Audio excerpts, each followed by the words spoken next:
Beehive Sports Podcast is powered by Swing Juice. Head on over swingjuice.com. Pump in our promo code Beehive20, 20% off your golf and MLBPA apparel. Welcome to episode 42. Today we got NFL Hall of Fame finalists have been announced. The AFC and NFC playoff picture heading into the final week. We got some clarity there. Only a few spots left up for grabs. We'll discuss those. Antonio Brown's at it again. We'll discuss the two sides of that story as both are coming out with slightly different versions of what took place. An emotional Ben Roethlisberger plays his final game at Heinz Field. The stage is set for the rematch in the national championship, SEC championship rematch, Georgia and Alabama.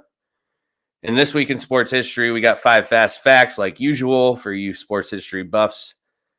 In the things that sting, we have a number of stories, including the death of another prominent NFL coach, fight amongst NFL teammates, another Raider getting arrested, Jalen Hurts almost got hurt, a high school girls coach is suspended for running up a score, one of the funniest lawsuits I've ever seen a fan file amongst the NFL, and the My Hive will wrap up the show with the laying out the rules, hopefully a little bit of the rosters and the regulations and everything that goes along with that for the NFL playoff fan rant, which will be beginning next week. Let's go.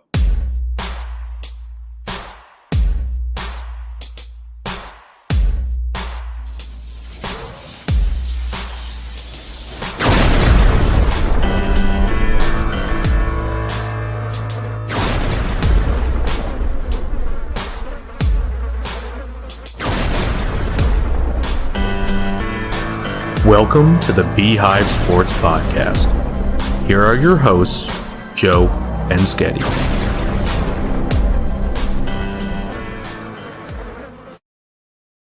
This week's opening segment brought to you by Napoli's. Hungry watching the game? Call Napoli's at 814-723-7455. Open 7 days a week, 11 a.m. to 10 p.m. Located in North Warren. Pickup or delivery available. The beard's gone. See that? Did you even notice? Sad day. Oh, yeah, I noticed. I didn't know if you noticed or not. Oh, yeah. Now, my face is cold because it was warm weather for northwestern PA all the way up until like 2 days ago when I had to shave. And now face is cold every night at work. Hasn't brought much snow to our area. Buffalo's apparently supposed to get crushed or is getting crushed and is going to continue to get crushed. So we're actually going to start the show off with a little photo that circulated on the internet today.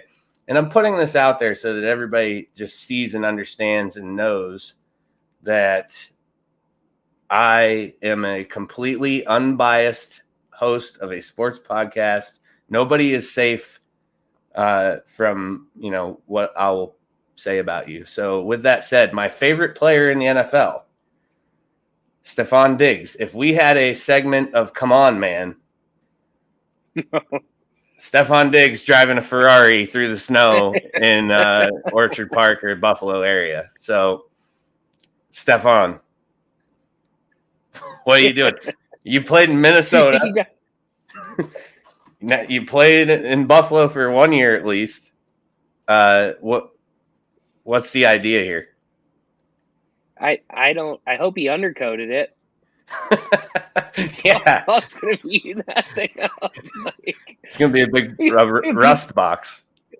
We got people in Warren that don't take their nice cars right during the wintertime. Yeah. Surely would not be driving a Ferrari. On top of probably not the best snow car. As you can see in the photo, Stefon didn't make it very far, it doesn't appear. Yep.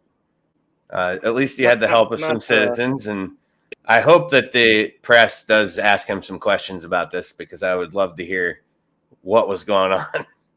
I mean, that can't be his only car, right? I would assume not. It's right. Everyday driver. Unbelievable. So, Stefon, do better. In the words of Tim Swanson, at least he's good at football. Yeah. Because that's pretty concerning to make that choice on a weekend. They're predicted to get like 20 inches up there or something. All right, let's get rolling. We got a lot to cover today. We're going to start out real quick. The Hall of Fame finalists have been announced. So I always like looking at these. I was a little bummed out. Tasker's last year of eligibility, I believe it was, and he did not make the cut. Of course, it would have been for a special teamer, which is kind of, iffy. Yeah, it is iffy. But then you look at this list that I'm about to read you, and Devin Hester's on it. Yeah, a little different though. Different. What else was Devin Hester good at besides special teams? But he scored touchdowns. All right, that's fair. They would have won a Super Bowl if the Colts didn't wise up and just say, you know what, we're just going to squib kick it the whole second half because their coverage was awful that whole playoffs, and Devin Hester was returning everything. He would have won a Super Bowl for that Bears team. I'll give you that, but I still think Tasker should have been in. He's the best gunner of all time. So the rest of the list, and when I saw this list, the first thing I thought was, well, fuck, I'm getting old, because there's definitely players who I watched at a not extremely young age, like Jared Allen, Torrey Holt, Reggie Wayne, Zach Thomas, which Zach Thomas was 90s. Patrick Willis made it. To get to the rest of them, Tony Baselli, Richard Seymour, Leroy Butler, Willie Anderson, Rondé Barber, DeMarcus Ware. Did I say Patrick Willis? Yes. Andre Johnson. Yeah, I don't know, man. 7-year career. Ugh. He was an all-pro, all but 2 of those years, though. And he made the Pro Bowl every year. He should be first ballot, hands down. Not even he still quit. He was phenomenal. Well, he did, but he was fucking phenomenal. Are you going to tell Calvin Johnson, hey, sorry, bud, you quit. You're not allowed in? Calvin Johnson played more than 7 seasons. What did he play? I don't know. 9? Let's look it up. I don't know if he made it to the other side. Actually, you know what? That much older. Darren Francisco, if you're listening, look that up real quick, because he's turning into my fucking stat guy. He's texting me shit, texting me stuff. He's a contributor at this point. He's been texting me different things all week. Hey, did you see this? And I'm like, no, I didn't. Or yeah, I did see that. But yeah, he's throwing the info out here, and I appreciate it, because I don't see everything. I try to see as much as I can. I think we cover a good amount, but it's nice to have somebody out there doing that kind of thing. And with that said, too, Hunter Geckel did throw me a bunch of college stuff today, and we just don't have time for it, because I already had everything wrote out, and B, there's just too much today. There's a bunch of stuff. Yep. So, but yeah, the Hall of Fame candidates, obviously modern era, the finalists are announced. So, just glancing over the list, and I know you don't have the list in front of you. I should have put that up on a graphic. Zach Thomas is one that I'd really like to see get in, but even though he was a Dolphin, and he was a good linebacker though to watch back in the day. It was always fun watching him play. Obviously, I'm surprised he's not already in. Yeah, well, because he's definitely been on the ballot for some time now. Torrey Holt's another one who I always liked. Him and Reggie Wayne kind of reminded me of the exact same person. Quiet, kept their mouth shut, played football, and they were fucking good. Both of them were extremely good. Darren, Calvin went 9 years. See, that's 2 more than your boy Patrick. That's almost a decade. Yeah. 7's almost a decade. And how many All-Pros does Calvin have? Darren, get on it. Who has more All-Pros? Patrick Willis or Calvin Johnson? Darren's going to miss half the show because he's looking shit up. So I don't know. Yeah, Andre Johnson, another one. Tony Baselli, I'm surprised isn't already in. I think so. I think I saw he had a kind of a short career too. He was 29 when he retired. But he was a beast. Which I didn't I didn't realize that. I thought that he was old. Well, football old. Right. And then Rondé, cornerback, Super Bowl champ. Yep.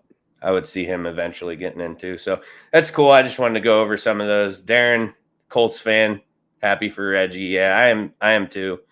I always liked Reggie Wayne. I just think he was kind of a silent assassin out there in Indy. Just played hard and put up a lot of good numbers. So you ready to roll into this?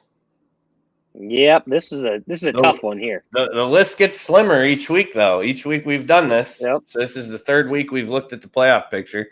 5 spots clinched in the AFC, only 2 remain. So that's a good thing. They're narrowing that number down. The list of teams eliminated grew big time this weekend, obviously. Yep. So we'll start with the current 1 seed, like we normally do. The Titans at 11-5. They're at the Texans, win and they get the 1 seed. There's also some weird tie scenarios, which we're not going to get into all of those. I'm just giving, like each week we've done, we just list the easiest route for each team to make the playoffs. So the Texans win, 1 seed's theirs. Chiefs sitting at 11-5 at the Broncos Saturday. Win and a Titans loss or tie. So if they win, Titans lose or tie, 1 seed goes back to the Chiefs, so they'll flip spots. The Bengals at 10-6 are apparently content right where they are. As far as seeding goes, it doesn't seem that they really give a shit. They're just happy they won the North because they're resting Burrow. Go ahead. Burrow got banged up at the end of that game. They put in, can't remember who the backup is. Allen, right. Maybe. They put him Allen or Finley, yeah. Finley. But they're resting guys on the defensive side of the ball as well. Like they're all but. Well, I mean, the line on this game. Go ahead. Well, what can they move? I mean, they can maybe move from the 3 and 4. Like they can't get the 2. I don't think. Oh, I guess they could get the 2. They could get the 2 because they beat the Chiefs. Right, they have the head-to-head with the Chiefs. They need the Chiefs to lose, though. Right, but who's to say that don't happen? Yeah.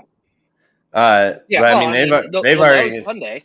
Right, but they already announced, that they're resting guys. That's what they're doing, and multiple starters, both sides of the ball. So, yep.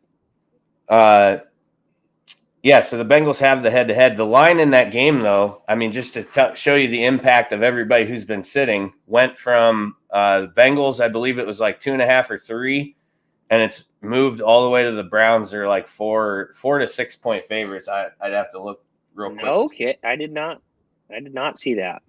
Yeah, the Browns are now at -6, and I can tell you actually on this app what it opened at. Yeah, opening on January 3rd. Actually, now it is showing.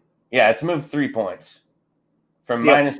The Browns were favorites all along, actually. So the Browns were -3. Now it's moved 3 points to -6, which is a pretty big jump. But anyways, moving on to the 4th seed, the Bills, 10-6. They host the Jets this weekend. Win, clinch the East, or if the Pats lose, they clinch the East. But a win opens the door to the 3 seed for them if the Bengals do end up losing to Cleveland. So I'm a big Browns fan this weekend. Case Keenum. Welcome to disappointment land. Yeah, no shit. I don't think so. I don't think so. That was hurt. That hurt to say. I'll tell you what. I mean, the good thing is I'm not relying on them though. Like it doesn't matter. Bills are in the playoffs regardless. I think the Bengals could roll out Chad Ochocinco at quarterback and beat the Browns right now.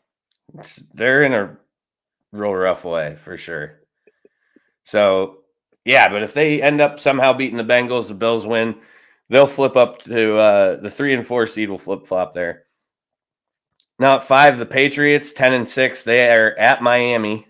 A win and a Bills loss will clinch the East for the Patriots. So the Bills could slip to a wild card position. A wild card position rather than a division winner if that scenario takes place. Here's something pretty crazy, though. The Patriots are currently at the 5 seed. The Bills can't, from the 4 seed, can't move to 1, but the Patriots can. The Patriots can still get a 1 seed if the Bills, Chiefs, and Titans all lose and the Patriots win. They will jump all the way to 1. No kidding. Yeah, I mean, chances of that happening extremely unlikely, but it's still, it's a possibility that's out there. Yep. take a look at some comments real quick before we get moved on here. Darren, if I'm playing Stat Guy, I'm going to need to boot up the computer so I can look shit up without closing the stream. That's what we said. You're going to miss half the show if we keep, requesting you to head on to the search for us. We appreciate it, though. Your work does not go unnoticed, Darren. So we're back at the 6th seed AFC playoff picture. Colts 9-7 are at Jacksonville, where they have not won a game since 2014. Correct. That streak, I saw that stat. It blew my mind.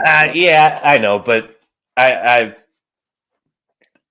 confident I would be really in saying, shocked. Yeah, if that streak continues. So win. The Jags are fucking bad. They are bad. Win or tie, and they are in the playoffs. So that's all they have to do to clinch a spot. The Chargers. Now, this is one of the most fascinating scenarios that this one took off all over the internet. I'm sure most people have actually seen it already, but the Chargers at 9-7 play at Vegas. A win or a tie, and they are in, okay? Now, if the Colts lose to the Jacksonville, the Raiders and Chargers both make it in with a win or a tie. So they could essentially go to their game Sunday night. If the Colts lose, they could go into their game Sunday night and take a knee the entire game and tie 0-0, and both teams would be still into the playoffs. I saw this and I was looking at it before we came on, and I couldn't believe it because if the Steelers win, they're all 9-7-1. If in that scenario, right? But still, somehow in the three-way tiebreaker, they count head-to-head, and because the Chargers and the Raiders have both beat the Steelers would be the odd guys out in that situation. Right. So yeah, I didn't know in a three-way situation that they did head-to-head. So the Steelers 8-7-1 are at the Ravens. Win plus a Colts loss, and the Chargers Raiders don't tie. So they just need a victory out of one of those two teams, and the Steelers are in the playoffs. So that Colts game has a real big domino effect on everything that's about to take place this Sunday.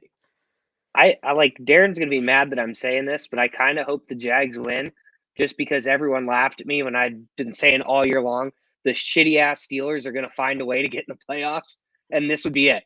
That would be it. Trevor Lawrence comes out, puts it on the Colts, and somehow magically you hear the Steelers. Unless the Chargers and Raiders have a little agreement that goes on behind closed doors. No chance. There's no chance. I would make that deal if I was if both those teams. I'd say, okay, yeah. And then on the very last play, when we agree to take that knee, I'm throwing it deep, fucking winning the game and saying, fuck you to my division rival. You're out of here. Sorry about your luck, pal. Don't be a dumbass. Shady business guy over here. No, I don't fucking do division rivals like that. There's no way. Yeah, I mean, it's not going to happen. There's no chance of that happening. I'm just entertaining it because it's funny. Like, to me, it's hilarious. But Ravens 8-8, they got to win. They need the Chargers and the Colts both to lose. So they got to win over the Steelers. Plus, Jacksonville beats the Colts. Plus, Raiders beat the Chargers is the only hope that the Ravens have to get into the playoffs. One comment I'm going to throw up here real quick. I want Bills Pats opening of playoffs. Send the Pats to the golf course early. Bye-bye, Belichick. Yeah, Bobby, as it stands, that's what it would be. If the Bengals and Bills flip-flop, then that could obviously change. But it would then depend on, too, I think, what, whatever they do in Miami. So, all right, we're going to slide into the NFC. 6 out of 7 spots clinched. So only one remaining, which currently, this is a weird setup too. This is strange. So I don't want to talk about it. Can we skip this? Let's go on to the next thing. Well, the next thing's Antonio Brown. That's good. We can talk about that. So 6 out of 7 spots clinched. Packers they have nothing to play for. They have the 1 seed locked up at 13-3. They play the Lions. The Rams at 12-4. Well, I think they assume that there's not going to be a whole lot of effort from Green Bay. Although LaFleur did come out and say that he's, they're going going for it. They aren't. Yep. They have no interest in going up there to lose, essentially. Yep. So Rams, though, 12-4 versus the 49ers. Yep. That's your we'll get to that when we get to the Niners a little bit. But winner or tie for the Rams wins the West, or an Arizona loss wins the West. Bucks 12-4 at the Panthers. Seeding matchup, nothing that they can obviously they can't obtain the one. Cowboys, same scenario at 11-5 at Philly. It's a seeding situation for them, but nothing essentially more to play for. They have a division title. They have the playoff spot. The Cardinals at 11-5 versus the Seahawks, win plus a Rams loss, and they win the West. Now the 49ers, this is where it gets interesting, are currently sitting at the 6th seed in the playoffs, but the 7th seed has a spot locked up. They can only be the Niners either miss the playoffs or they can be the 6th seed. They cannot be the 7th seed. Right. There's no scenario for that to happen. Right. So they're currently sitting at 6, but have not locked up the spot. So at 9-7, at the Rams, like I said, hold the 6, haven't clinched a playoff berth, a win or a tie, and they're in, or a Saints loss or tie, and they're in. So the Saints game, major implications for the Niners if they can't handle their own business, which the Niners haven't lost to the Rams since what? It's been a long time, but I can tell you what's going to happen. I can feel the fucking coming already. Like, I can just feel it. I know it's going to happen. Rams get the monkey off their back. Yep, Rams will get the monkey off their back, and then the Saints will somehow blow out the Falcons.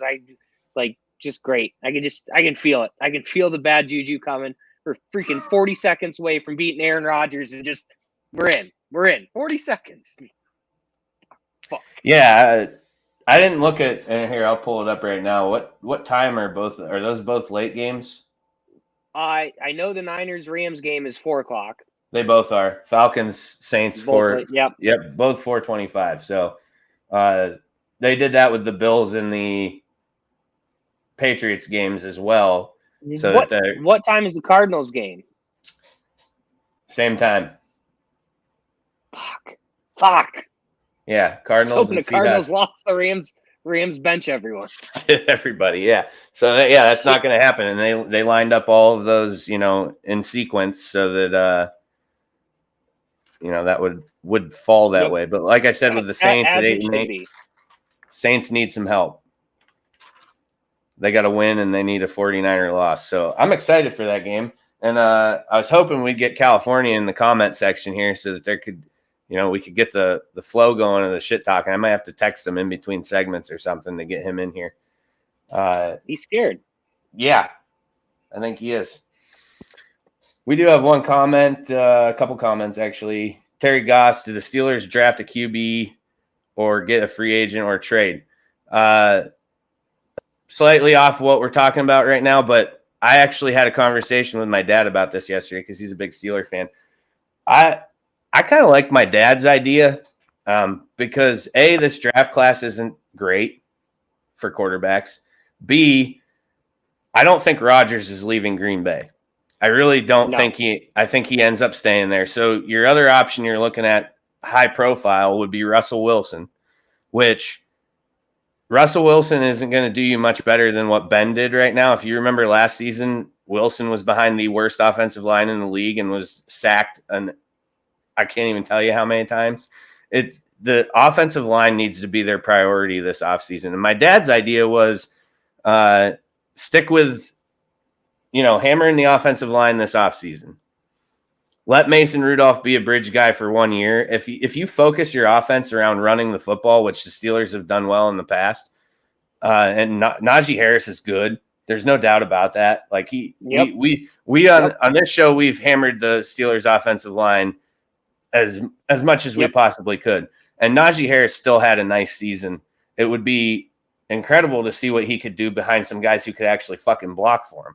So that was my dad's take, and I actually agreed with him. Like, let Mason be the guy for a year. You're not going to turn that entire franchise around. And the young core, they're going to be there for a good amount of time. You're not in like some window scenario where the window closes if you don't do something next year. I don't believe that that's the case with Pittsburgh. They just signed Watt to a long-term deal. They got young players on defense. I don't know what Fitzpatrick's at in his, piece as far as contract goes. I think they have to re-sign him, I believe, coming up here, but I could be wrong about that.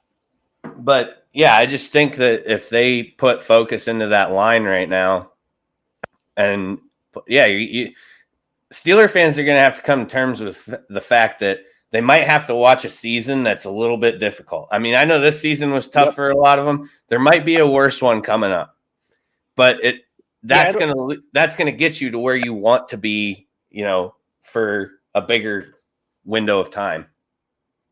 I think I kind of agree with you. They got to do, unless somebody falls to them in the draft, which again, we're talking about a team that not likely, but could be in the playoffs here. So, you're talking pick a little bit later on, unless you get like a Kenny Pickett or maybe take a chance on what's the kid from Ole Miss, Matt Corral, like maybe you get one of those guys. But I think honestly, the way the team is, if they can rebuild that line a little bit through the draft and free agency, maybe you go out and get yourself a Jimmy Garoppolo or a Baker Mayfield. If they don't change the play calling, maybe Baker's going to be available. Another one that I think is going to get some attention here is Gardner Minshew.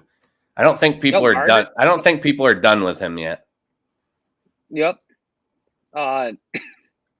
It's you can find somebody out there to come in and compete. I don't think I would go balls to the wall to get one in the draft, trade up or anything. If someone falls into your lap, great. If not, build the line and take your lumps. Yeah, I'm with you on that. All right, so moving on, though, I think that wraps up the AFC, NFC playoff pictures. The story of the week, which is, just what everybody's been talking about. And actually, I have to get one more slide uploaded here that we'll be putting in. I'll remove it for now so we can get to the meltdown. I mean, everybody watched this. Everybody, this has really kind of started to divide some fans on where they stand. Like, there's a little bit of a line being drawn in the sand. Was this the Bucs' fault, or was this AB being AB? So just to get a little bit of a rundown of it, everybody saw what happened on the field with Antonio Brown. The meltdown, the jersey getting thrown off, the shoulder pads, chucking shit into the crowd, and then he skips off the field throwing up a peace sign.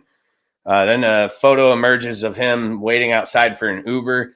One of the stories that really didn't make a lot of the headlines regarding Antonio Brown, but a lot of other outlets did put up a piece about it. Brown, when he left, was still in his cleats, pants, no shirt, approached state troopers and asked them for a ride to the airport, which New Jersey state troopers were like, no, man. I don't think so. I don't think that's not happening. No courtesy transports. Yeah. So Arians after the game says he's no longer a Buck, and it was because he refused to enter the game. Now Brown responds, injured, told to play or leave. Bruce Arians says he doesn't know about the injury. In the days following, Antonio Brown spotted at Nets games, so he never even left New York. He's just couch hopping in New York right now. Yeah, he's jobless. He can do what he wants. That's true, and that's the thing. Antonio Brown really did what a lot of us would have loved to do at one point, right? Oh yeah.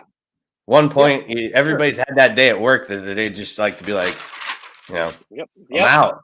And then they're, but so I mean, it is what it is. But so the Bucs don't release him right away, which is what was interesting. Was the Arians quote after the game, he's no longer a Buck. Well, it turns out he was up until today. I mean, so we're talking 3 days he was still on the roster.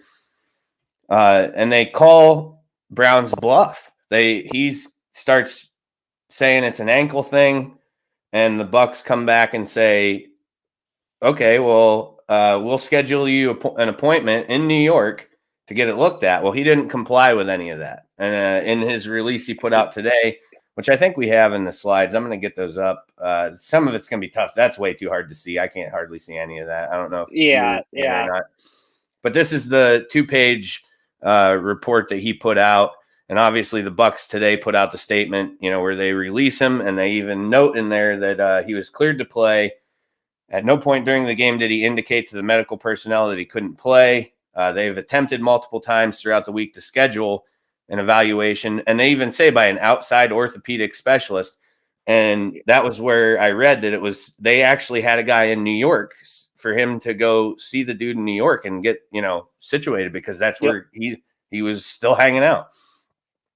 So in that 2-page thing that I put up that hardly anybody can see, including myself, he highlights working on himself. He does admit, that he's got some issues, which was good of him to say, I think. But so he highlights working on himself, admits his mistakes, claims staff injected him with a powerful and dangerous painkiller that the NFLPA has urged against. And then he says that the pain was extreme. Arians asked him, "What's wrong with you?" And when he said, "It's my ankle," Arians responded saying, "You're done." And apparently did one of these moves, "You're done," and ran his finger across his throat, which I'm going to call, we'll get to that in a minute, but I'm not sold on that part because I think we would have seen video of that by now. Yep. So again, claims he didn't quit, was cut and thrown out. He says in the release, "Yes, I walked off the field," because that was the other thing. And including myself, I put the video up saying ankle injury while he's skipping through the end zone. Yep. He says, "Yes, walked off the field, but it was a big difference between launching from the line and taking hits compared to jogging off the field," which is what he says. He's jogged off the field. And he even added that he had a rush of emotions, so maybe some adrenaline was getting him through the pain. I don't know.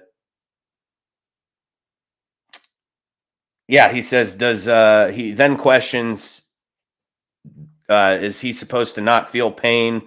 And does his past make him a second-class citizen, were his words. He calls it a cover-up, said he scheduled a surgery on his own, and he's going to be back healthy, looking for next season, signed off with his signature, "Business be booming." The Bucs fire back, though, this morning. They obviously released him, and news surfaces that the Antonio Brown camp reached out to the Bucs general manager and asked that his incentives that he was playing for, this is prior to the game, prior to the meltdown, they asked that his incentives be fully guaranteed. So that's pretty big in the realm of this story. And then another story surfaces that at halftime, Antonio Brown was complaining about his targets and had to be essentially like restrained in the locker room.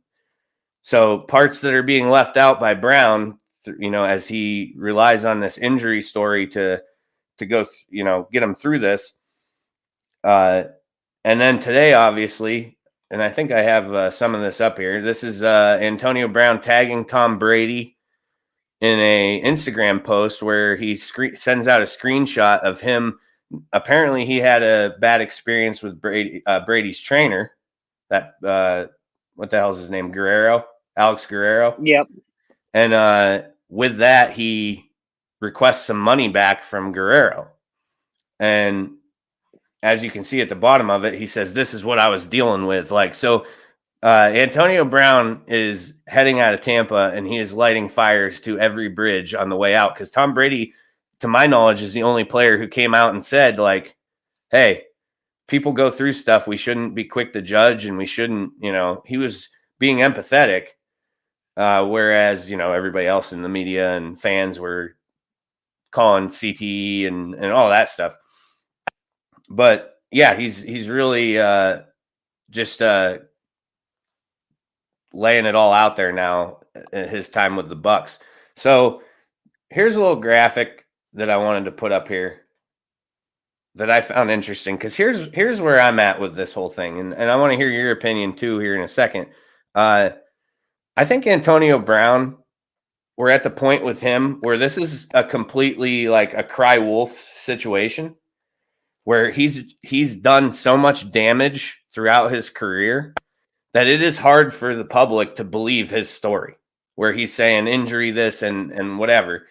I just don't I'm trying to figure out where I side here. And the more stuff that comes out about like the locker room and the camp requesting those incentives be paid up front. And to me, it seemed like if he's complaining about targets, first of all, the Bucks declined to guarantee that money. Second, he's complaining about targets in the locker room. I think Antonio starts to think that the play calling is geared towards him not reaching that incentive. Even though it really wasn't, I mean, he left in the third quarter. He only needed like 8 catches and for one of them, 55 yards for another or something along those lines. And he has a whole other game to play next week. Yep. So I don't know. I just think this is a cry wolf situation. If you look at the list I put up here, this is everything that's taken place in his career since 2018 that has been just, all negative shit, including his time with the Bucks where he was suspended for the COVID stuff and just everything else, the time with the Raiders, the time with the Steelers, the sexual misconducts that were said, to be out there. It's a lot. So where do you stand here? I'm kind of somewhere in the middle on this. I mean, first off, AB, I think, has been a problem for years. I think the Steelers, everyone wants to give Mike Tomlin credit for keeping AB in check. And I think Tomlin was just an enabler. I think he was so good on the field. There's something that stands out. I should have looked it up today where he missed a practice, just didn't show up, didn't say anything to anyone. And their handling was, well, we talked to him. So there's probably stuff going on for years. So AB is without a doubt someone that you can't really rely on. He's got major issues, whatever, upbringing, whatever it is, he's got major problems.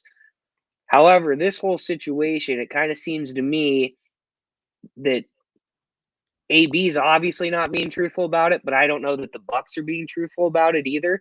Like when Bruce Arians says, well, I didn't know about his injury. I mean, he was on the injury report. I played in DraftKings. I know he was questionable. So you can't tell me that as a coach, you didn't know he was banged up to some degree. He's been dealing with this. If you want my personal opinion, what happened, he's out there, he's playing hurt, trying to get his money, not seeing a lot of targets. They're losing to the shitty-ass Jets. And he's just saying, fuck this, I'm done. I'm not going back in. My ankle hurts. I don't want to go in and play if you're not going to throw me the fucking ball. Bruce Arians said today, the whole him, throwing the shit fit and leaving the field. Arians admitted today, I watched a press conference. He said, I told him right then and there, if you don't go in the game, you're done. He said, I'm not going in. He said, okay, you're done. Get out of here. So apparently out of Bruce Arians' own mouth, he told him to leave. Now throwing the shoulder pads and all that shit, that's a little extra, but the guy did what you told him to do. It just, the whole thing is just an ugly situation. I don't think he ever sees a football field again. There's no one, he says, I'll be back next year. With who? After you pull that move, who is going to want to bring you into their organization? You're done. There were reports today too that there are teams interested in him already. I mean, it's possible. Interested is a thing, but I just don't see who takes that. Who brings that in? Dan Campbell. Yeah, well, there you go. Dan Campbell might. They're both insane. It's a fucking perfect match. I mean, it's just, the guy's a hell of a talent on the field, but there's too much BS like this. He's obviously all about himself, is what I think. But I do think that the Bucks are kind of doing a little damage control on this. I think there's a little more. The truth of this story is a little more in the middle than it would seem. I believe. Yeah, and a little bit of everything. I want to see, and that's what I agree with you. Is the two sides to every story, and that's when we did the opening where we said, our little table of contents that we do at the beginning of the show. That's exactly what we said. We'd get to the two sides because, this is, to me, just reminds me of a domestic dispute at work. I get his side, I get her side, and somewhere in the middle is the truth between all of it. And I think that's the same scenario that's going on here. Now, the one thing that I really want to see, because I know for there 100% will be camera footage if Bruce Arians said you're done and goes like that. If he did that, there will be camera footage of that. And how it hasn't been produced and put out yet is interesting to me. But maybe now that these allegations are all out there and everything, that maybe that will surface. I agree. Soon. I thought the same thing. I thought the same thing. We would see that. However, out of Arians' own mouth, he told him he was done. So whether he did this seems to be the only thing in question. Without question, he told him on the sidelines, "You're done. Get out of here." He basically cut him right then and there. Right. So again, we're talking about, does this make any difference if I do a throat slashing motion, which I guess technically the NFL is banned. So, maybe they do have footage. Bruce Arians might be in some hot water for that. But yeah, I mean, the whole thing. And then like him saying, "Oh, well, my ankle, I get it. Okay. Your ankle hurts to push off running routes and getting off lines is different." But he was kind of like not jogging off the field. He was jumping, doing the hand raising thing. Like, how bad does your ankle really hurt? Like, I think it was just kind of a little bit of oversell on his part about how bad it is. And he could have shown up to either of his doctor's appointments they made him today and got paid, got put on IR. He would have got paid for the rest of the year. Right. He doesn't do that. I mean, the whole thing's just a shit show. There's no other phrasing for it other than shit show. So, yes, Hunter says Arians can't say he didn't know about the injury. I think what Arians is saying when he says that, because I know Hunter's like Team AB all the way. I was watching his post on Facebook the other day. But, Hunter, what he's saying is that he never said anything to the medical staff. He never went to the trainers. And it's rare to see a player who's this injured, allegedly, not go to the training staff, into the blue 10 or whoever. He just walks to the bench and sits down and says, "I can't go in, I'm too hurt." Doesn't request to be looked at, doesn't say what, the problem is. And that was in Brown's own words. "I went and sat down because I was hurt." Yep. He did not seek out anything. And like Sketty just said, you go out and get the evaluation scheduled, the Bucks do. And if Brown shows up to it, he's looking at injured reserve and still getting paid. But he refused to cooperate with all of that. Yep. And I think one thing, again, Hunter just put it up about the CTE. I was just about to say that's the biggest crock of shit there is. The whole everyone saying this is CTE, just get that out of your head right now. The dude's been an asshole for years. It's not that. He'll probably end up having it because every NFL player has it. But this is not CTE. There's something deeper wrong for a lot longer than that. Well, and I agree with that. And the reason I do is because Ryan Clark told a story about Troy Polamalu, who Troy Polamalu was like the NFL nice guy when he's not playing, of course. Like everybody liked Troy Polamalu. And Ryan Clark said, who played with Polamalu for years, told a story where he said, "I seen Polamalu mad one time the entire time I played with him. And it was during a practice where somebody rubbed Brown, knocked him over while they were in practice. And he got in Dick LeBeau's face and said, I just got," and this was right after he signed his first big extension with Pittsburgh. And he said, "I'm the face of this franchise. You're not going to hit me like that at practice." Like, he went off on Dick LeBeau. And Troy Polamalu in the huddle, and I can't think it was LeBeau came into the huddle or one of the defensive backs coach, and they said, "These receivers are live for the rest of practice." Meaning, if they come across the middle, you fucking make sure they know that you're there. And that was Ryan Clark's words, that he said he's never seen Troy Polamalu that angry. And this was before the perfect hit, and this was before all that. I won't dispute whether he has CTE or not. I'm not a fucking doctor. I don't know. Yeah. But yeah, well, I'm sure he does. Every football player. Look, Aaron Hernandez murdered 2 people, and that's what they tried to blame it on, was CTE. And it wasn't CTE. It's Hunter's talking about the guy who killed a family of 6 a crock of shit. He's asking Sketty if you think that's a crock of shit. I mean, I'd have to look into I don't remember the details of that one. What's the guy's name? Adams? I remember saying he was a former 49er. Philip Adams, yeah. Yeah, but I mean, do they have CTE? Yes, I believe CTE is a real thing. But when you just go and blame everything they did, to me, Mike Webster is the story that sticks out to me. The guy was, 50, 60 years old? And he's just doing crazy, loopy stuff. That, to me, is CTE. You getting pissed off and killing people isn't CTE. You acting like a child isn't CTE. Yeah, I don't know. I mean, I can't say whether or not it plays a factor in all this shit, but I believe that Brown was off mentally well before, people say the perfect hit, and some people would argue that and say it's from playing football his entire life. He was taking hits in college, he was taking hits in high school. Sure, and maybe that is it. I don't know, but I know that I will say that probably a better phrasing of it is CTE doesn't. I don't think CTE does this. I think if you have a problem, it's kind of like steroids. If you have an underlying problem already, CTE might pile on to the problem that you have. But there's definitely something wrong with them, and I don't think it's solely CTE. No, yeah, and that's what I agree with too. And strictly because the things started happening once he started getting paid. Like fame went to this guy, his head, and since then he's been nothing but a fucking problem for everybody. Yeah.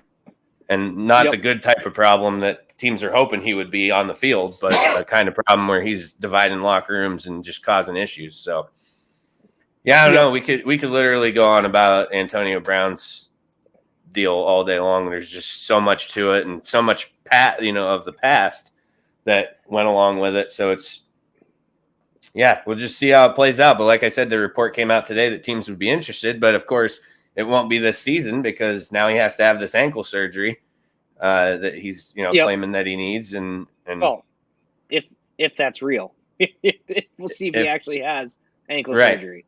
Yeah. All right, we're gonna move on here to one of the better stories of the week. I thought was pretty good. Ben's final game at Heinz, super emotional. Him with his family in the tunnel after the game was a super cool sight. Cleveland. So this was something I thought of immediately too. You can't tell me the schedule makers didn't say, "Hey, this might be Ben's last year. His last home game should be at home against Cleveland." Yep. What do you think? That wouldn't surprise me. I mean, he owns the Browns. It's like, yeah, and that's the other thing when they call it a rival. Calling this a rival is like calling the Bills against Tom Brady a rival. It's not a rival. Yeah. It's straight ownership. Bullying. Yeah. 26-3-1 is Roethlisberger's record against Cleveland. So, I mean, it's not great. But, yeah, no, it was cool. And I was actually telling Sketty this pre-show. Total long shot. But I'm really hoping that my dad can make some moves for me here because what a lot of people, I think most people know, but maybe not everybody, but Ben actually married my dad's cousin's daughter. So there's like a distant relative ship that I have with Roethlisberger. And I'm hoping now that he's retired, maybe my dad can text, his mother-in-law and say, "Hey, would he be willing to hop on a podcast stream for 20 minutes and, have a little conversation?" But I'm not going to press that until like next spring when maybe he would be reporting to camp, and he's probably not. Of course, he hasn't said he's retiring. He's just said he's not going to be a Steeler. So who knows? Maybe Ben will head somewhere else for a season. I don't believe you will. No, I don't think he showed enough on the field this year. He's just gassed. Yeah, I mean, the guy has played a lot of years and he's taken a lot of abuse. I just think I don't think he has it to go be a starter someplace else. Yeah, I don't, and that's what I think too. He just looks juiced every game, like he's just had enough and he's just ready. By the end of the game, just exhausted, and it'll be cool to watch too next week. He took his first snap as an NFL quarterback at the same stadium that he's about to play his last game as a Steeler at. So more kind of, Maybe. Well, yeah, I mean, Might not unless be his last game. unless the playoffs happen, I'm already kind of discounting that.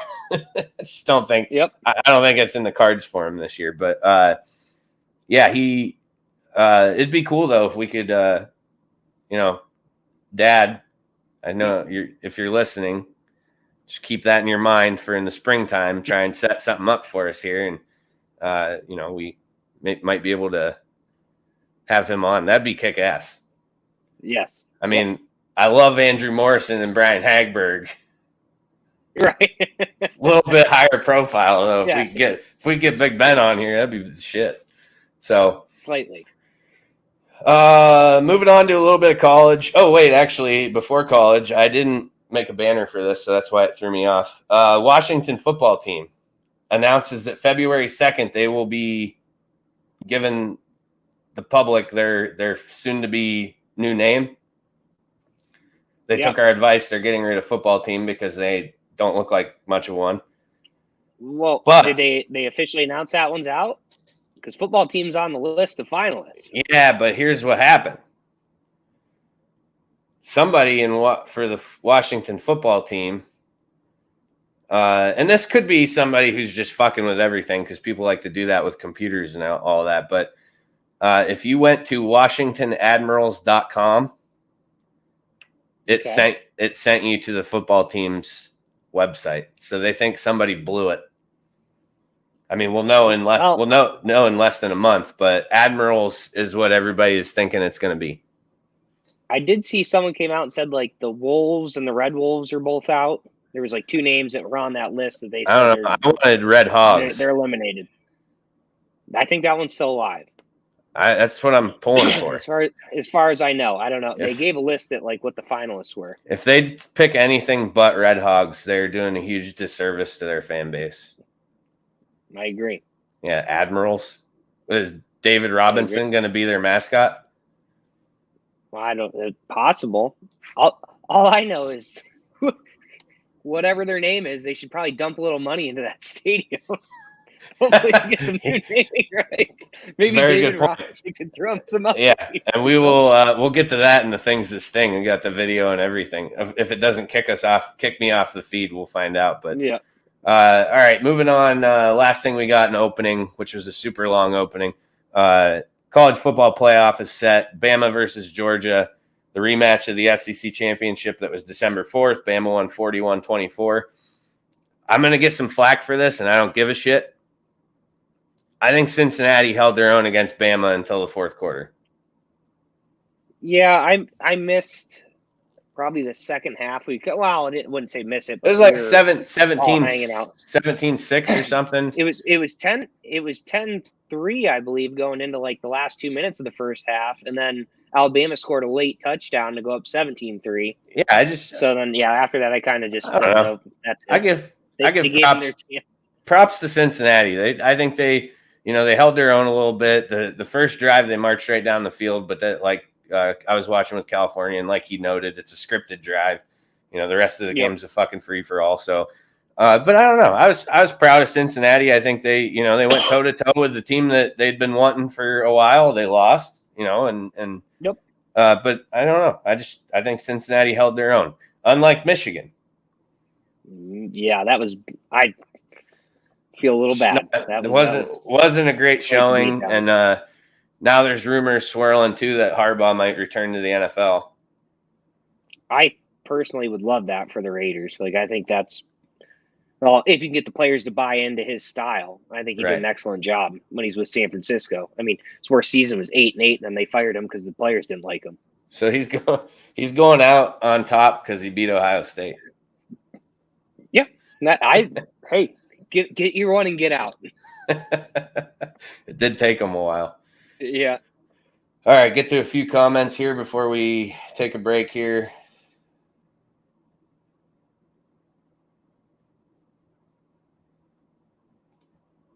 Terry Goss says Washington football team is better than Admirals. I don't know. I think they both fucking suck, and they aren't a football team by a lot of accounts. So I think they need at least a nickname. We got some more. Cincy's corners looking good. Cincy's defense held their own. Offense couldn't do shit. Yeah, that's pretty much the story of the game. They like I said, I think that they did hold their own against the old, Crimson Tide about as well as they could. So, all right. This week's opening segment brought to you by Napoli's. Hungry watching the game? Call Napoli's at 814-723-7455. Open 7 days a week, 11 a.m. to 10 p.m. Located in North Warren. Pickup or delivery available. We're going to take a break, and we will be back with This Week in Sports History. Hungry? Watching the game? Order some Napoli's Pizza. Voted the best pizza in the Times Observer Reader's Choice every year. Homemade, hand-tossed, delicious hot pizza, stromboli, salads, subs, and so much more. Located in North Warren, come on in or call 814-723-7455 and ask about our specials. Pickup or delivery available 7 days a week, 11 a.m. to 10 p.m. Again, that's 814-723-7455. Hi, this is Brian Hagberg, and I wanted to take a moment and tell you about our new website, yourdailylocal.com. Your Daily Local is your new home for news, sports, and events in Warren County and beyond.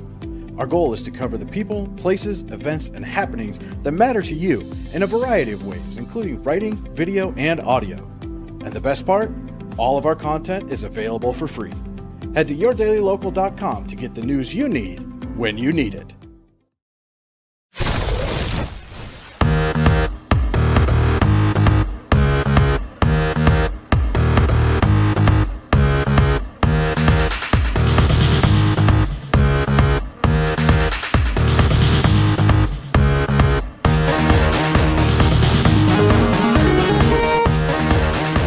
Let's take a look back at this week in sports history.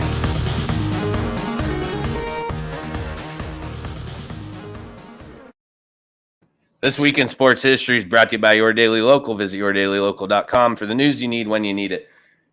During the break, alert on my phone, 4 USFL head coaches announced. Todd Haley. Oh, boy. And Kevin Sumlin, who was a good coach in college. I mean, he was 95 and 63. Yep. And guess who he's coaching? My team. No idea. The Houston Gamblers. No, baby. Yeah, I got to make sure I get some apparel. We got to look into when that starts because we're going to cover some USFL. I'm excited. I think that league's going to, I don't know. Yeah, it'll be fun to watch.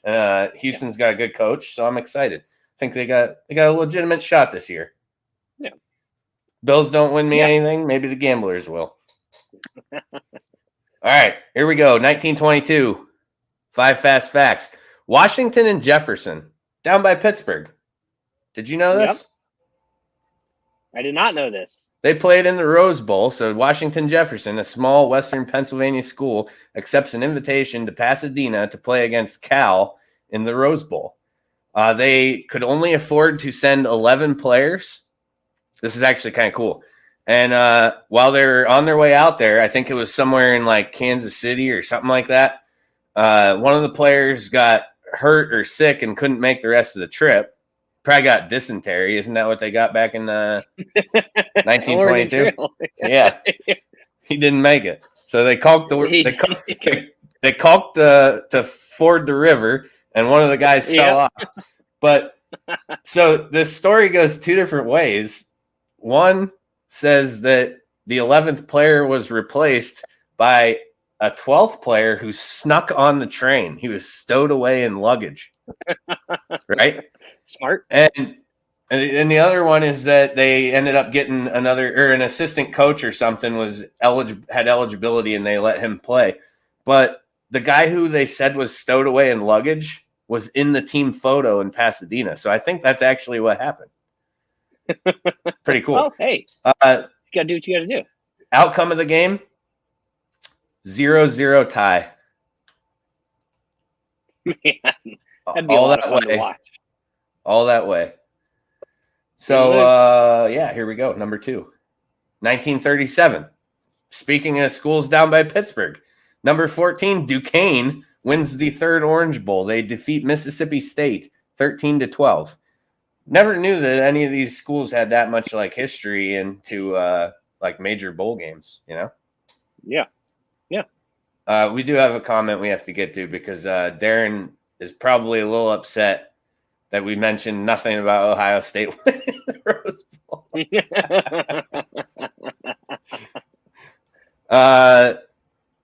It was a great game, Darren. Okay, moving on. We got number 3. 1971, the first ever AFC championship game. The Baltimore Colts beat the Oakland Raiders 27-17. Obviously, on the same day, the first ever NFC championship, the Cowboys beat 49ers 17-10. Son of a bitch. Yeah. You would have Wasn't been our highly. decade. It was. Yeah. Wasn't our decade. 1982. The New York Islanders beat Philadelphia Flyers 3-1 to start a 23-game unbeaten streak at home. They went 21-0-2, which included 14 straight wins. So the significance of this, why I put it up here, is because this is around the time the Islander team, a lot of people don't know, but in hockey, the playoff beard, which pretty much everybody does know, the playoff beards in hockey, the Islanders are actually, of the 80s, are credited with starting that whole trend. So I just threw that out there because I thought, maybe people don't know about it. Last but not least, the comeback. 1993, Frank Reich and the Buffalo Bills erase a 32-point deficit to defeat the Houston Oilers 41-38 in overtime of the wild card playoff game. This is noted as the greatest comeback of all time. The GOAT of comebacks, if you will. I mean, it was almost as good as the 49ers comeback against the Giants in the playoffs there, 10, 15 years ago. But hey, whatever you want to, give the Bills their little. I don't remember that at all. I don't remember that game at all. That? Oh man, I wish I could remember what year it was. See, that's how insignificant it is that nobody even references it anymore. But this is still called the comeback. And actually, this is weird, but I was 9, right? And I actually remember this. Like, I remember this game because it was a snowstorm. I lived way up on Yankee Bush, and we lost power while I was watching it, but they were getting smoked anyways. And I remember turning it on a radio with batteries. Like, I put batteries in a radio and I listened to it. And when they ended up coming back and winning, I called one of my best buddies, Jimmy Remhoff. I called him and I said, "Go Bills," because we used to do that when we were little. And he was like, real funny. Like, that's hilarious. And he's like, we turned it off. And I was like, they won. And I could hear his parents in the background going, "What? They won?" And then finally they find out and they're like, "Holy shit." Like, that stadium had to have been pretty cleared out. They show the replay quite a bit. You can watch the replay of it. Super worth it. Oh, yeah. See, Hunter's on it. Hunter's being stat guy now. It was 2003, and it was a 24-point deficit. So you're right, Sketty. It was almost as good, but it wasn't as good. You were just so close, though. It's close. Close. If they only would have been down fucking 8 more points. If they would have had as shitty as the first half as the Bills did, if they would have sucked just a tad more. All right, good. We flew through that so we can get to the things that sting. This week in sports history is brought to you by Your Daily Local. Visit yourdailylocal.com for the news you need when you need it.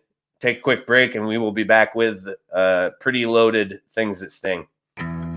Jones Pest Control, your hometown pest control company servicing residential and commercial properties in Warren and surrounding areas since 2015. Sean and his crew will work tirelessly to keep your home or business free of insects to rodents and everything in between. Contact Jones Pest Control at 814-230-9548 and set up an appointment today. And remember, ants, spiders, bees, or mice, don't think twice.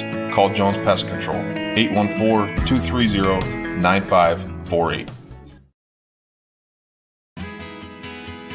Checkout means sales and services with 2 locations on Warren's East Side. Their garage at 800 Lexington Avenue not only services cars sold by Means, but has knowledgeable staff and modern state-of-the-art equipment waiting to serve their hometown of Warren. Whatever you need, including alignments, tires, brakes, yearly or enhanced PA inspections, oil changes, and much more. Make your appointment today at 814-723-7191, extension 2.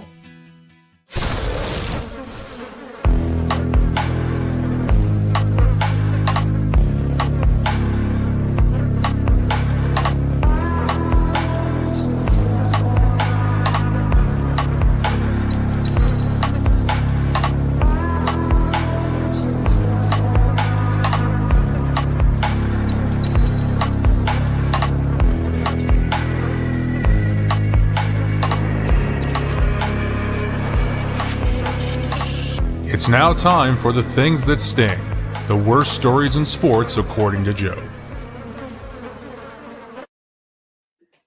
This edition of Things That Stings, powered by Jones Pest Control. Ants, spiders, bees, or mice, don't think twice. Call Jones Pest Control at 814-230-9548. Tons of stories here. And also, I received a text message in between segments from my dad who says, I'll do my best to get Ben down the road. He's on it. He's on it. So we got, he's our guest getter. We have stat guys now. This place is just growing, you know? All right. Where are we at here? Things that sting.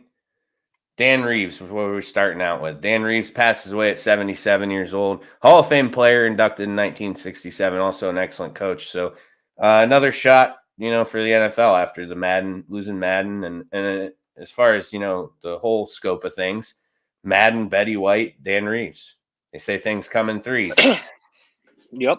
Dan Reeves, I looked what the cause was, and Dan Reeves had been battling dementia, which I was unaware of. So we're going to, you know, just sad that you know, these guys who I grew up, some of these guys, you know, I remember as younger, even in like old Maddens, like when we were talking about old Maddens, Dan Reeves being a coach. And yeah, so another one down. Jalen Ramsey, the only guy in the NFL who was thanking Antonio Brown last week because nobody paid attention to what he fucking did. You didn't? No. Nobody did. No. Antonio Brown stole the spotlight. Jalen Ramsey, on the first defensive possession of the game, the Ravens have the ball. Ramsey and Taylor Rapp begin jawing at each other in the defensive huddle on the field, and Ramsey just throws a jab at him. Totally under the radar, though. Love to see it. So Jalen Ramsey, like, just all week's been like thanking God for Antonio Brown and his complete meltdown because it overshadowed this immensely. I text California. I'm like, what the hell's going on? I don't know. I don't know. They know they got to play the Niners this week. So they're pissed off already. Yeah, he might be. He can't contain Debo. Yep. He's trying to get tossed. He wants to be suspended. Raiders and fourth player now in just over a year arrested.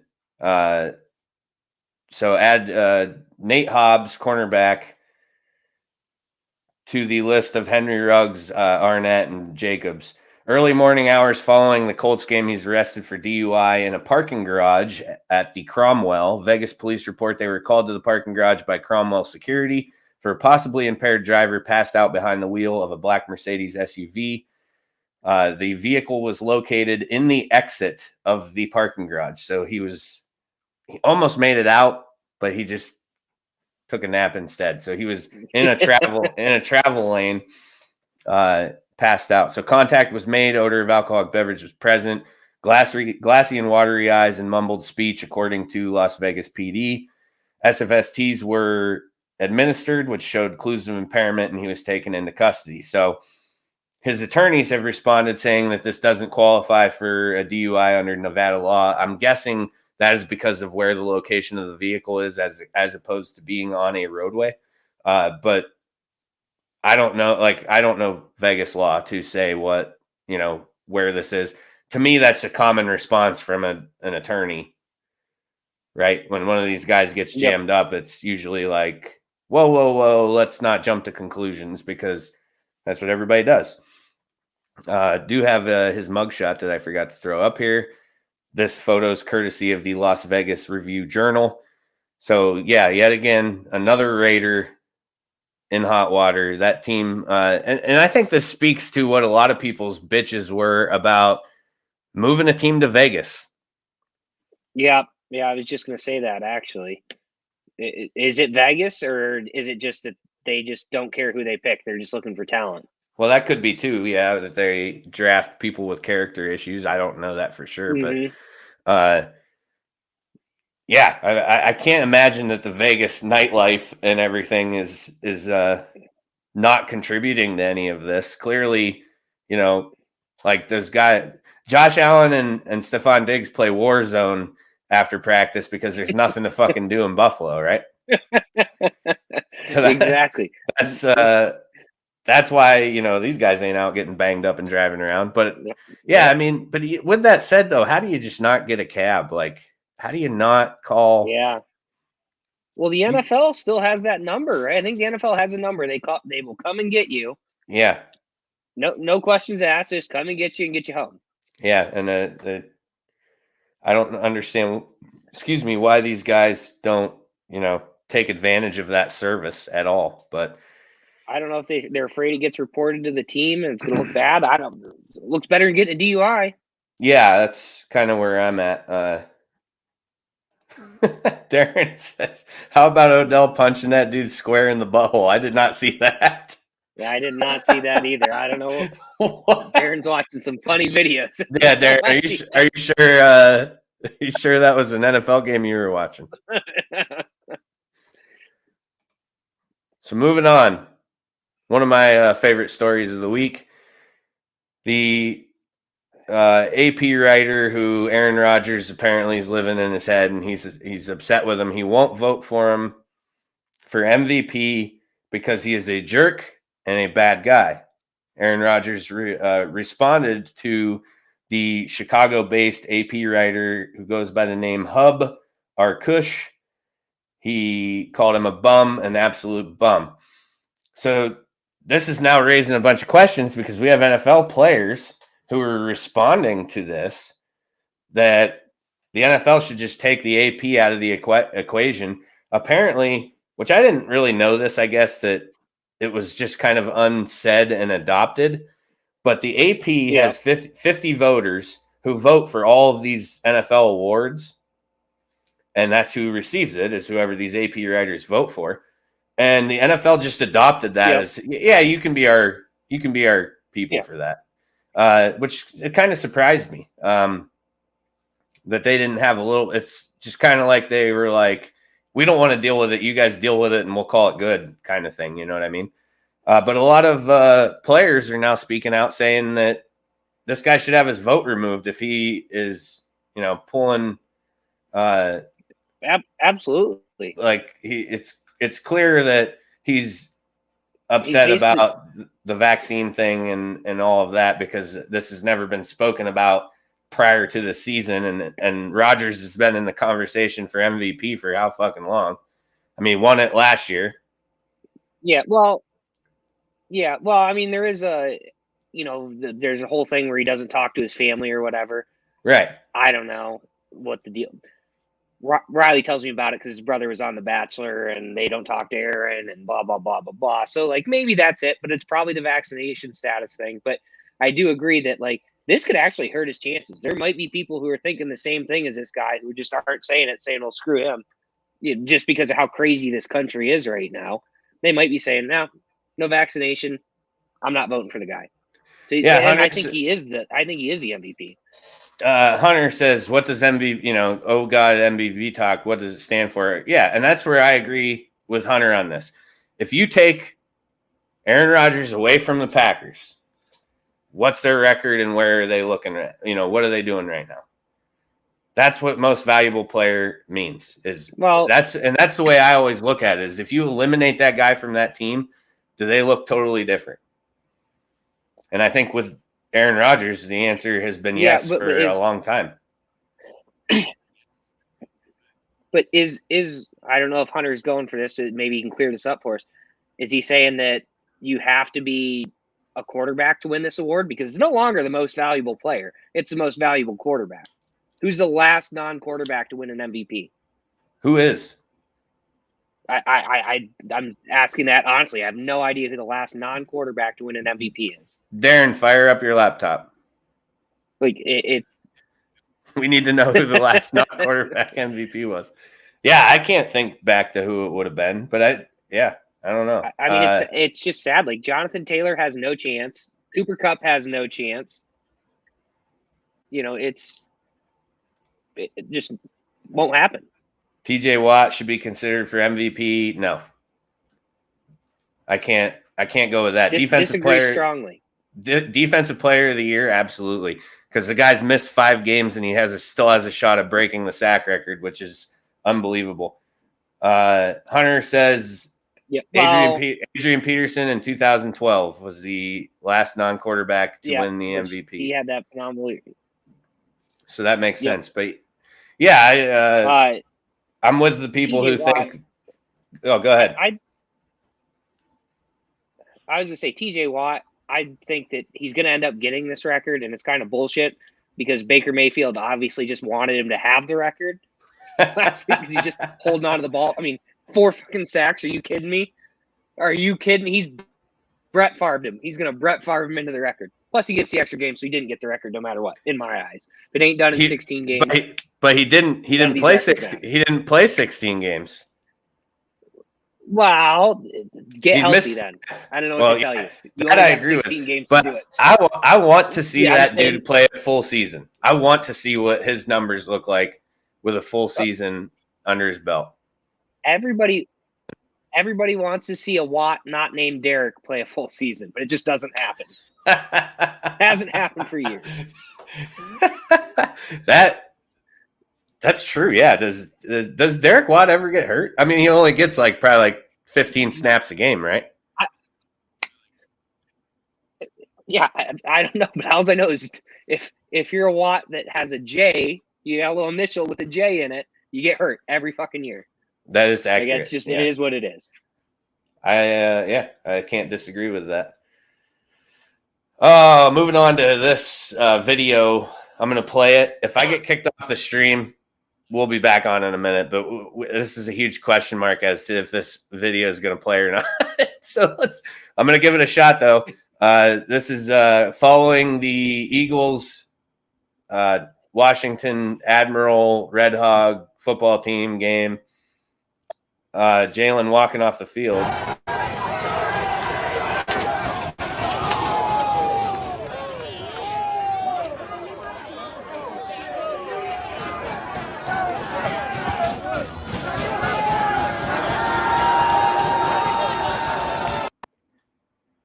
Love the fact that he stood there and embraced everybody and made sure they were okay. I thought that was one of the most kick-ass moves anybody could ever do. And Jalen Hurt, anything I've ever said poorly about you, I apologize. That's where I'm at with Jalen Hurt. Yeah, good guy. Nice by him to pick those guys up. Yeah, good guy. Yeah. So as I said, he's exiting the field. You saw in the video in Washington, fans leaning over the railing. It breaks, nearly fall on him. Reports that the Washington football team didn't offer aid came out from the 4 individuals who fell, that they were not offered any sort of medical attention or, hey, you guys okay? Is there anything we can do for you? After the team came out and said, oh, yeah, we took care of them. We made sure they were all good. That's what the Red Hogs said. And then the 4 people who fell came out and were like, no, you didn't give a shit that we fell. But Hurt releases a statement, again, small, don't know if you'll be able to see it, but really well-written statement saying that the players, fans were put at risk, players put at risk here, and he wants some reassurance that something's going to be done to rectify this, to make sure that something like it doesn't happen again. So I love this whole scenario. I mean, because nobody got hurt, the fans were all good. The player, hurt, the media, the guys who were around when this happened, they were all okay. But I love that he's like, wants some follow up. Like, he's like, hey, like this, that's not good that happened. We need to do something to make sure it doesn't happen again. So I just think he's, this is screaming good character for Jalen Hurts. This is the kind of shit that makes me cheer for, a player who I might not normally cheer for. Because he plays for a team I don't follow. I mean, I follow the league, but yeah, I don't know. It just makes me kind of root for the guy. He's got some a good heart, essentially. He's looking into the safety of everybody. So I think that that's pretty cool. Got a comment on that, I believe. Darren, 2 jobs you can suck at and not get fired: weatherman and FedEx field maintenance crew. Yeah, I don't know. It didn't. Yeah. They didn't note if anybody was canned or not for that, but it seems like something should be done, and I think it's cool that Jalen is actually calling for that. So, all right, moving on to Sacred Heart Academy in West Haven, Connecticut. No surprise, we're talking Connecticut here, right? The Sacred Heart Academy apologized and suspended the girls' varsity basketball coach, Jason Kirk, after beating Lyman Hall 92-4. The game, according to the Sacred Heart Academy president, Senior Sheila O'Neill, the game does not align with our values or philosophies, and they are deeply remorseful. According to Lyman Hall coach Tom Lipka, Sacred Heart pressed most of the first half, called off the full court press, and went into a tight man-to-man half-court defense, looking to steal the ball on every possession. They were on fast breaks and shooting threes all the way to the end of the game. They showed no mercy tonight. That's according to the coach. Now, I looked it up, and they only made 5 3-pointers. It didn't say how many they attempted, but they were 15 from 19 from the line. They had 12 players who scored, and their leading scorer had 13 points. This is where blowouts kind of fuck me off a little bit. Because when your team's blowing somebody out, who do you put in? Yeah. Backups, right? Backups. And do you tell, as a coach, do you tell your backups, like, hey, I understand this is your time to get some significant time on the court, but I want you to not fucking do anything? Yep, totally agree. Did Rudy? Totally 100% agree. Did Rudy blow his shot when he got put into the game? Absolutely not. Right. So why do you tell? Absolutely you're not going to tell any athlete like these. I understand it's at a high school level, but this is when competition starts to ramp up in a kid's life. Like, this is when they start to feel it, And I just, whatever. Yeah, 92-4, get better, Tom Lipka. Take your team to, another practice for maybe start doing some two-a-days on your days off, because 4 points is embarrassing. And they're like 0-5, and Sacred Heart's undefeated. Like, yeah, it's a total mismatch, but it's a conference matchup from what I could read. So I don't know. What do you want them to do? Yep. I just can't. I refuse to be mad at that coach. I'm not going to do it. Yeah, exactly. Get rid of this fucking participation bullshit that our world has become. I understand 92-4 is pretty fucking bad, but at the same time, as if I'm coaching that team, I'm not going to tell my backup players who probably don't get on the court very much to go out there and just dick off for, the remainder of the game. It's just not going to do it. Wrapping up the things that sting. Did you see this, the lawsuit? Yeah, I saw it today. Yep. Okay, so this is fantastic. A fan is suing the Jets and the Giants and demands both teams leave New Jersey and play their home games in New York. He is seeking $2 billion in monetary damages and $4 billion in punitive damages. Claims that is false advertising and deceptive practices.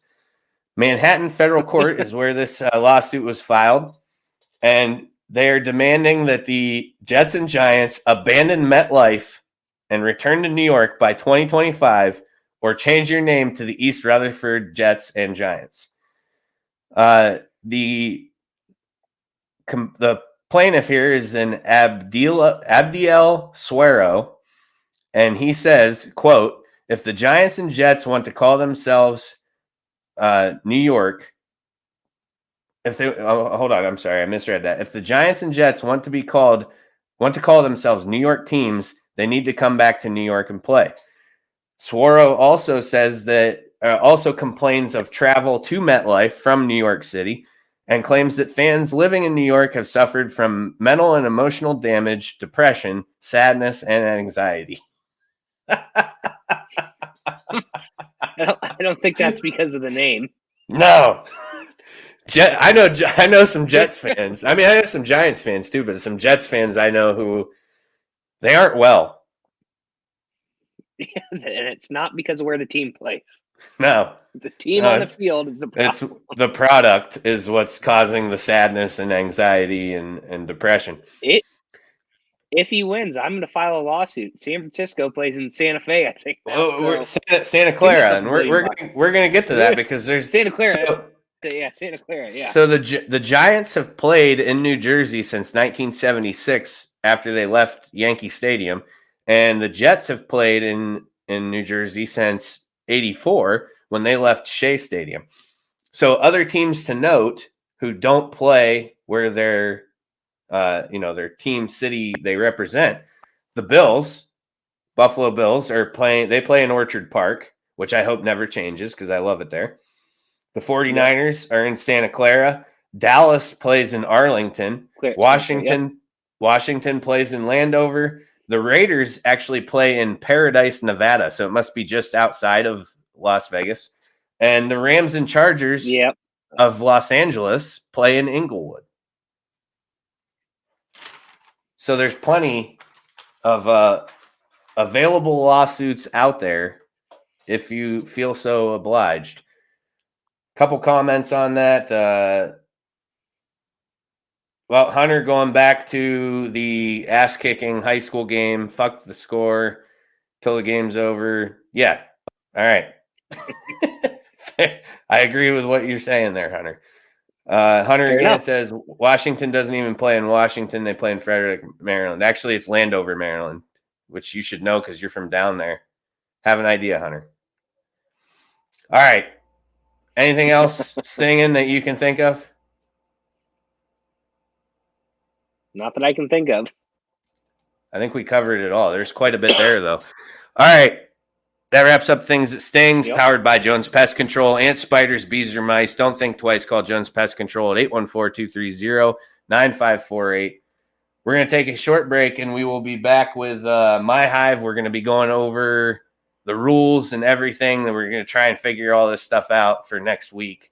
This is the next segment is the planning segment for next week's My Hive, right? I guess we could call it that. All right, we'll be right back. Yeah. Blue Line Auto, located at 1606 Pennsylvania Avenue East in Warren, is locally owned and operated and is a family-run business specializing in vehicle sales and service. They offer state and safety inspections and general car repairs, including but not limited to brakes and rotors, tires, oil changes, batteries, starters, and alternators. They also offer vehicle undercoating prior to winter to help keep your vehicle protected.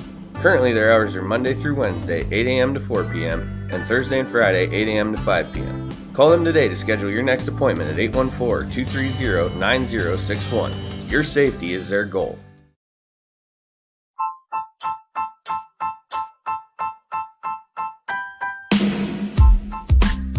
Hi, this is Ryan Klein, the host of the new pop culture podcast, Me, Myself, and Ryan.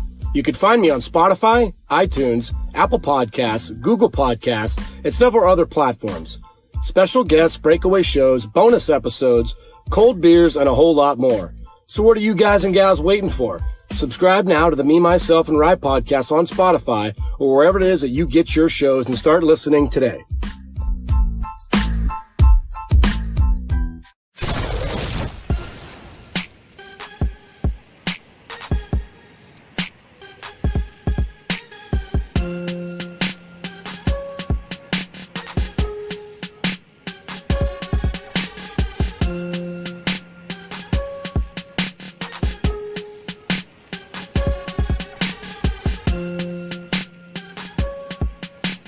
My Hive, Joe's very own world of sports.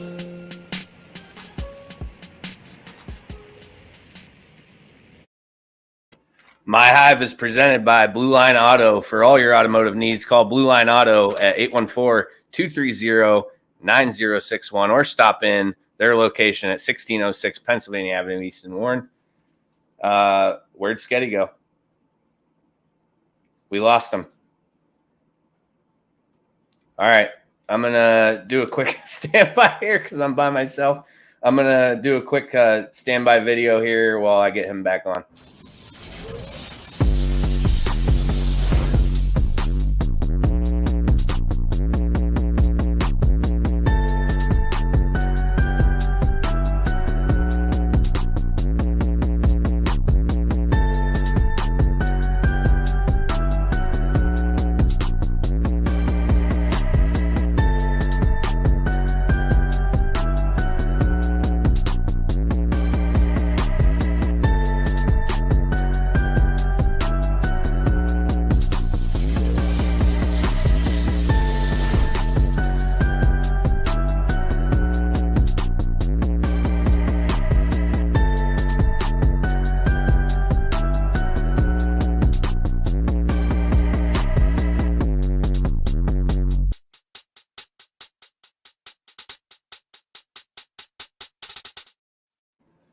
You're back. I'm back. All right. That one also the Jalen Hurts video. Yeah, we got to look into that. Maybe there's a better way. All night, so I don't know. It could be my internet too. I should turn the hotspot on. We should be good. All right. Well, before we move on to our goal here for My Hive, I want to throw up a comment from the last segment. Landover, Maryland is in Frederick County. Have an idea. Okay, Hunter. Youngsville's in Warren County. Do the Eagles play their games in Youngsville or do they play them in Warren? Have an idea, Chode. That's what I thought. All right. Fan rant. So here's what we have so far. I got a good handful of the teams filled out, which is nice. If we can make this, it's going to be a fucking miracle if we can get everybody on next Thursday night. Like if we can get everybody who says they can do it to actually be there and do it, it'll be incredible. So the AFC, well, first of all, so there's this other podcast that I've been listening to and actually communicating with one of the guys, Chad Stewart. It's called Going for Two. It's primarily based around football, but it's three Canadian guys. They're from Canada, love the NFL, and they're actually a lot of fun to listen to. I've been listening to them and talking with Chad, and Chad's like all in to cover the Bucks. So we have him because he's a Bucks fan, and then his co-host Kalen is a Titans fan. So I think we'll have Kalen represent the Titans, hopefully. And for the Bills, Mike Boyd. Patriots, Hunter's going to do the Patriots. Matt Ramage is going to cover the Packers. Tim Monksguard's going to do the Cowboys. Eagles, going to be looking for somebody. Cardinals, Rams, because California doesn't know if he'll do it yet. I think we got to get him, like, if he's had a few drinks, like if we made sure he drank Thursday, he would do it. we can arrange that. But he told me, he's like, I don't know. It depends on who they play. I'm like, come on. Again, it doesn't. Well, I don't think they can play the 49ers, so he'll be all right. He's just scared of me. Yeah. That's what the problem is. Yeah. So Chiefs, Bengals, Cardinals, Eagles. We have to find people. If the Colts and Chargers do end up making it, I have coverage for both of them. Darren's going to do the Colts. Max Davis is going to cover the Chargers. So, and then 49ers will have you, of course. And then Saints. Let's if the Saints make it. Let's worry about the Saints more than that's what I said. Those four teams, Colts, Chargers, 49ers, and Saints are all if they make it, we have coverage for three of those four. I would need to find a Saints fan who would be willing to get on here. So what I'm going to have to do is, if you're listening and a Chiefs fan, I might have a Bengals fan, Tito Bongiorno from Erie, which would be hilarious if we got him on here because he's really, really he's a character. So I'm hoping he'll do it. So we might have the Bengals, but I'm going to need a Chiefs fan Gonna need a Cardinals fan. Eagles, because Brian Hagberg can't do it because he's going to be covering Eisenhower, I would assume, basketball game that night. So he's out.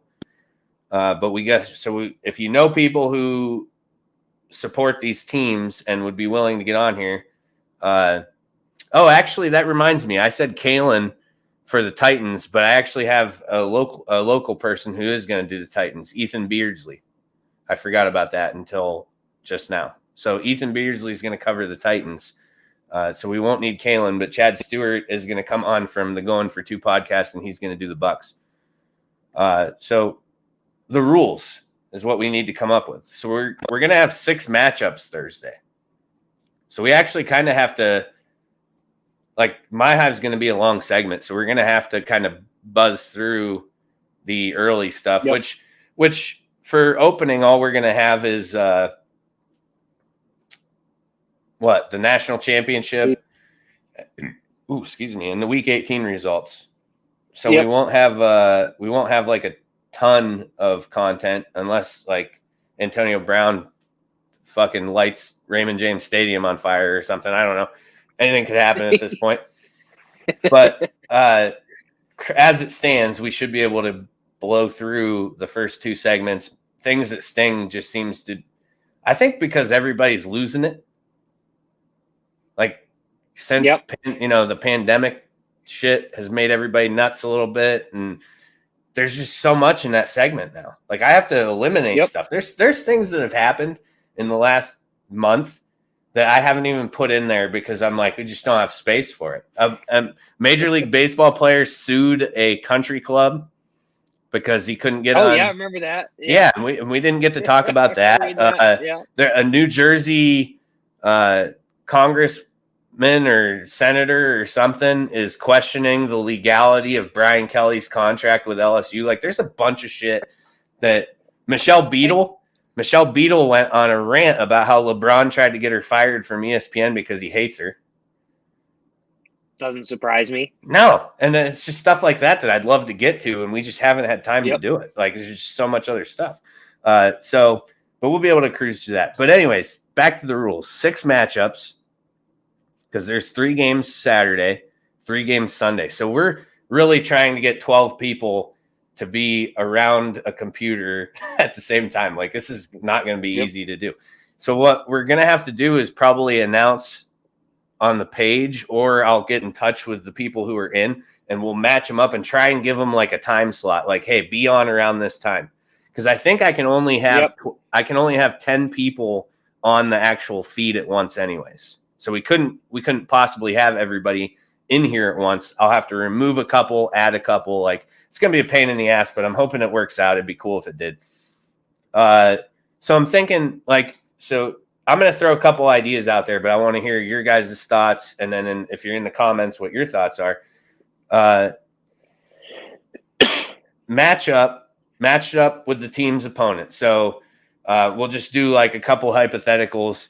The Bills play the Patriots in the first round. It'll be Mike Boyd and Hunter Geckel, and they will be going after each other, in the exchange. But how do we do the exchange? I have a couple ideas here, so I want to hear your thoughts. I have the away team goes first. They'll have 2 minutes to rant.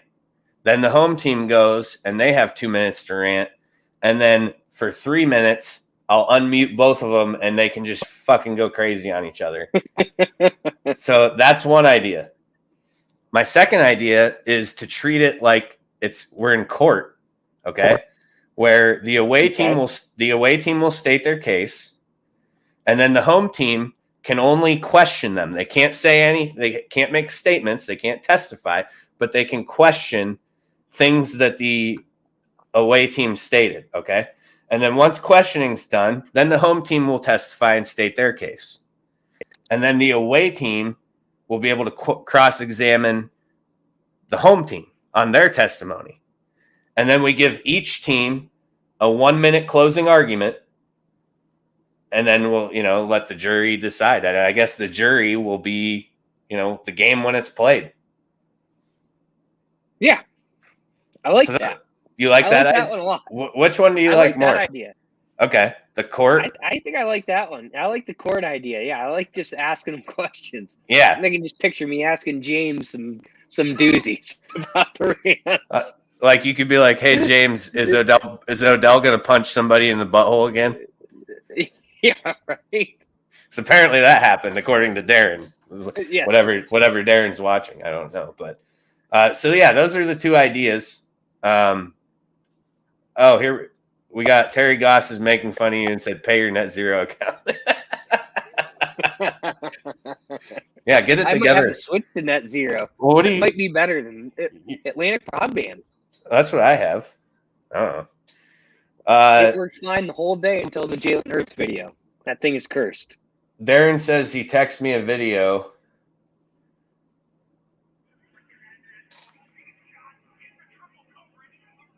Oh, yeah. Okay. So Darren's right. Odell did punch a Ravens player right in the butthole on an interception.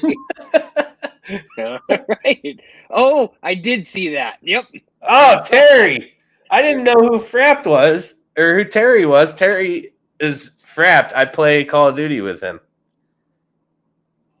Right. That's badass. Thanks for jumping on, Terry. That's cool. I'm glad you're here. So is that our set in stone then? Is that our rules for the fan rant? I like that. I think the court thing kind of ties in and yeah, ties into the good whole little setup. Police aspect. So all right, so that's what we'll do. So the away team will get the matchup, and what I'll do is I'll have to, like I said, once the matchups are set, which will be Sunday night, they'll announce who's playing when, and then it'll be next Thursday. 6:00 show. I'll be in my hotel room broadcasting, but we'll get everybody. I'll have to kind of assign people who they can or what time to be on. And I guess we could just do it in the order of the games. So if you watch what the order of the games is, we'll go through it that way. Do Saturday first, Sunday second, so people will have an idea of when they're supposed to be on. But we will have to put a time cap on it. So like away team has 2 minutes to testify, 2 minutes of questioning. That would be 10 minutes. That would be perfect. So if we do 2 minutes the whole way down, well, actually, no, that'd be 12. We'll do 1 minute closing for each. That would be 10. So away team states their case, 2 minutes to testify. Home team states their case, 2 minutes, and then they cross exact. So yeah, we'll do it that way, and we'll explain the rules to the guys, at the start of it too. And I do have the ability to mute people.